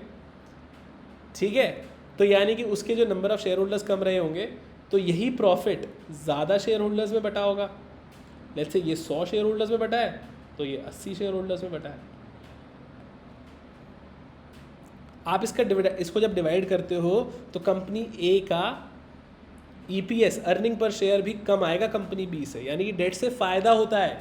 क्योंकि दो चीज़ें, एक तो उसकी एक्सपेक्टेशन भी कम है, लेस है, एक्सपेक्टेशन लेस है ना। हमने देखा भाई डेट कितना मांग रहा था, 8% मांग रहा था, 10% मांग रहा था, इक्विटी कितना मांग रहा था, 14%, 12%, तो इसकी एक्सपेक्टेशन भी कम है। और दूसरा पॉइंट ये हो गया कि टैक्स बेनिफिट है। तो ये दो फैक्टर्स हैं जिसकी वजह से आपका जब ईपीएस निकालते हो आप, तो उस कंपनी में जिसमें लोन है वो ईपीएस ज़्यादा आता है। ईपीएस ज़्यादा आता है तो इक्विटी को फ़ायदा होता है, क्योंकि उसकी वेल्थ भी ग्रो करती है, उसका प्रॉफिट ग्रो किया तो उसका वेल्थ भी ग्रो किया। पी रेशियो के बारे में आपने सुना, जो कंपनी का जो मार्केट प्राइस होता है ना दोस्तों, इक्विटी शेयर होल्डर का, इक्विटी शेयर का जो मार्केट प्राइस होता है वो डिपेंड करता है, depends on EPS in some to some extent. इसका क्या मतलब है, आपने पीई रेशियो के बारे में सुना है? As the name suggest, price earning ratio. क्या मतलब है कि आपकी अर्निंग का कितना मल्टीपल आपका प्राइस है। मतलब जैसे लेट्स से कि अगर एक कंपनी है, उसका शेयर प्राइस 100 रुपये है, ये मार्केट प्राइस है, और मार्केट प्राइस पर शेयर, ठीक है, और उसका ईपीएस निकालते हैं तो 20 आ जाता है। ठीक है, अब इसका पी रेशियो निकालेंगे तो कितना आएगा बताओ, price divided by earning, which is 100 divided by 20, which is 5 इसका पीई रेशियो है। करेक्ट? ठीक है, तो आपको इस पर कुछ नहीं समझ में आया तो मैं अभी दोबारा से इसको समराइज़ करने वाला हूँ, कोई इशू की बात नहीं है। तो जब भी आप डेट लेते हो तो होता क्या है, उससे आपको बेनिफिट मिलता है टैक्स का। अब टैक्स का बेनिफिट आपको मिला, टैक्स का बेनिफिट मिलने का क्या मतलब होता है, उससे आपका जो अर्निंग आफ्टर टैक्स है वो बेहतर आती है for the number of share holders. क्योंकि जिस कंपनी में बिल्कुल भी डेट नहीं है उसमें आपसे ज़्यादा इक्विटी होगा। अगर एक ही कंपनी की अगर हम बात करें विद और विदाउट डेट, तो एक जिसके अंदर विद डेट है उसको इंटरेस्ट का बेनिफिट मिलेगा क्योंकि उसका टैक्स कम जाएगा और इन्वेस्टर्स भी कम होंगे, इक्विटी के इन्वेस्टर्स कम होंगे, टोटल कैपिटल स्ट्रक्चर सेम है। लेकिन जब आपने डेट ले लिया तो आपको इक्विटी नहीं चाहिए। अगर 100 करोड़ का कैपिटल स्ट्रक्चर है, टोटल कैपिटल 100 करोड़ रुपए चाहिए और आपने 20 करोड़ का लोन ले लिया तो आपको 80 करोड़ ही चाहिए ना इक्विटी से। लेकिन अगर आपने लोन नहीं लिया होता तो आपको 100 करोड़ ही चाहिए होते इक्विटी से। करेक्ट?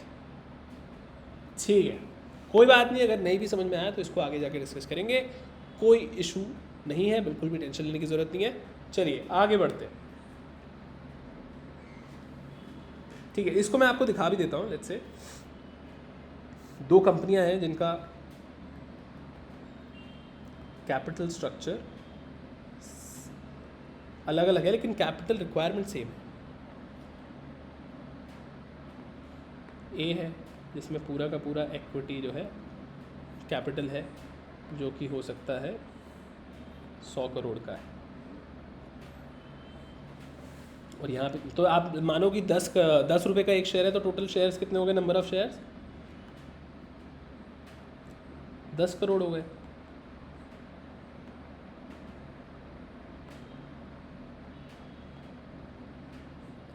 ठीक है, बी की अगर हम बात करते हैं तो इक्विटी उसका जो है वो 80 करोड़ है और डेट जो है वो 20 करोड़ है। ठीक है, करेक्ट?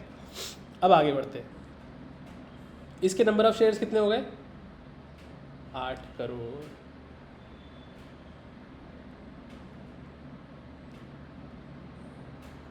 करेक्ट?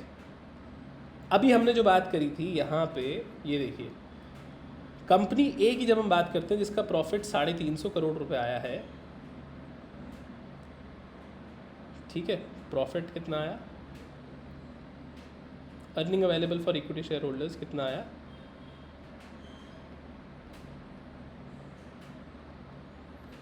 350 करोड़। करेक्ट? अब ये कितने लोगों में बटेगा, 10 करोड़ लोगों में बटेगा। तो एक के हिस्से में कितना आया, 35 रुपये। 350 करोड़ का था करोड़, 10 करोड़ लोगों में बट गया, करोड़ से करोड़ कट गया, 0 से 0, 35 रुपीज़ आ गए एक बंदे के हाथ में। अर्निंग पर शेयर की बात करें तो 35 रुपये आया। यहाँ पे अगर देखें तो कंपनी बी का प्रॉफिट 315 आया था सर। आप देखो बाकी सब कुछ सेम लिया है हमने, प्रॉफिट सेम लिया है, पीबीआईटी सेम लिया है, कैपिटल सब कुछ सेम लिया है। तो जब कंपनी डिसाइड करती है, अभी ये कंप्लीट कर लेते हैं फिर मैं बोलूँगा। ठीक है, तो ये डिवाइड कितने से होगा, 8 से। 315 करोड़ का प्रॉफिट है, 8 करोड़ के नंबर ऑफ शेयर्स हैं, तो 315 डिवाइडेड बाय 8 करते हैं तो कितना आता है, 39.375। तो किसके मज़े हो गए, बी कंपनी के इक्विटी शेयर होल्डर्स के मज़े हो गए, क्योंकि उनके हाथ में ज़्यादा ईपीएस आया।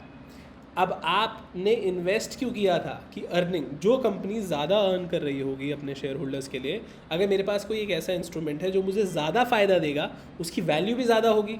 यही पीई रेशियो भी कहता है कि अगर आपकी कंपनी 35 रुपये कमा रही है तो उसका 5 टाइम्स मैं उसके शेयर को मार्केट में लिस्ट, आप उसका मार्केट प्राइस आंक सकते हो इस हिसाब से कि 35 × 5, और इसका भी कंपनी बी का भी 39.375 इंटू में 5। ठीक है, तो इसके बारे में ये है बात। इतनी सी है कि यहाँ पे जो पिज़्ज़ा है ना, उसको खाने वाले लोग ज़्यादा हैं और यहाँ पे जो पिज़्ज़ा है उसको खाने वाले लोग कम हैं। अब यहाँ पे लोग कम क्यों हैं कंपनी बी में? क्योंकि जहाँ पे हमने डेट भी लिया है और डेट वाले को पिज़्ज़ा नहीं चाहिए, उसको भाई 2 रोटी मिलनी चाहिए। लेकिन वो है कि भाई ऐसा नहीं कि पिज़्ज़ा नहीं आया तो कुछ नहीं दोगे, रोटी तो मिलनी ही चाहिए, तो उसकी एक्सपेक्टेशन कम है क्योंकि उसका रिस्क कम है। इसीलिए कंपनी बी के इक्विटी शेयर होल्डर्स को फ़ायदा हो जाता है, इसलिए डेट लेना कंपनी के लिए फ़ायदेमंद होता है। अब दूसरी बात ये चीज़, अब आप यहाँ पे एक काम करना, अगर आप यहाँ पे डेट बढ़ाते रहोगे ना तो कंपनी का ईपीएस बढ़ता जाएगा, अर्निंग पर शेयर बढ़ता जाएगा क्योंकि इसकी तो कॉस्ट कम होती जाएगी। डेट की क्या कॉस्ट होगी? 10%, 8%, ठीक है, उसकी तो फिक्स्ड कॉस्ट है, तो वो बढ़ती जाए, वो तो सेम रहेगी। इक्विटी, नंबर ऑफ इक्विटी कम होते जाएंगे, ठीक है। तो यहाँ पे अर्निंग ऑफ पर शेयर बढ़ता जाएगा। अब ऐसा क्यों नहीं करते कि सर पूरा ही डेट ले लेते हैं ना, बढ़ाते जाते हैं डेट। अरे भाई इक्विटी ने इन्वेस्ट किया है तो किसी मतलब से उसको भी तो कुछ चाहिए। तो एक टाइम ऑल्सो जब आप डेट बढ़ाते जाओगे तो आपका रिस्क बढ़ जाएगा। रिस्क किस चीज़ का बढ़ जाएगा? सर आप जब डेट लेते हो ना, जब आपके दिमाग में पता है कि आपको हर महीने हर साल ईएमआई भरनी है, तो आपको टेंशन हो जाती है। क्यों? अगर नहीं दे पाए तो क्या होगा? उस केस में रिस्क बढ़ जाता है। इस चक्कर में आपको एक संतुलन बना के चलना होता है कि डेट भी हम लें, लेकिन एक लेवल पे जहाँ पे हम कंट्रोल कर सकें, जितना हम कंट्रोल कर सकें, जितने में हमारी फाइनेंशियल सॉल्वेंसी जो है वो खतरे में ना हो कि सर भैया हमने तो सारा ही डेट ले लिया है, अब कल को डेट वाले आ गए पैसे मांगने, पैसे ही नहीं है, वो कह रहे हैं भाई कंपनी बेचो, हमें तो अपना पैसा चाहिए। ऐसा होगा? क्यों नहीं होगा। तो डेट और कैपिटल स्ट्रक्चर जो है वो आपको एक बैलेंस तरीके से लेके चलना होता है। ये आता है आपका फाइनेंसिंग डिसीजन के अंदर, ठीक है। आई होप आपको अच्छे से समझ में आ गया हो, एंड आई थिंक ये अभी तक हो गया है। तो हम अब अगला शुरू करेंगे, आपका बेसिक ख़त्म हो गया, अब हम सीधा चैप्टर शुरू करेंगे। फर्स्ट चैप्टर जो है विच इज़ मोर और लेस लाइक दिस ओनली। जो भी अभी हमने डिस्कस किया है वो हम थियोरेटिकली बुक के साथ देखेंगे। कौन सी बुक लगेगी? आपकी बुक लगेगी जो स्टडी मैट आप पढ़ते हो, जो आपको पढ़ते हो नहीं पढ़ते, लेकिन जो आपको मिला है इंस्टीट्यूट से, वही हम पढ़ेंगे, उसको रेफ़र करेंगे। आई होप आपको समझ में आया। Thank you for attending this class. अब मिलेंगे कल। बहुत बहुत धन्यवाद। आपको कोई भी डाउट है वो आप नीचे कमेंट में लिख सकते हो ताकि मैं उसका आंसर कर सकूँ। Thank you.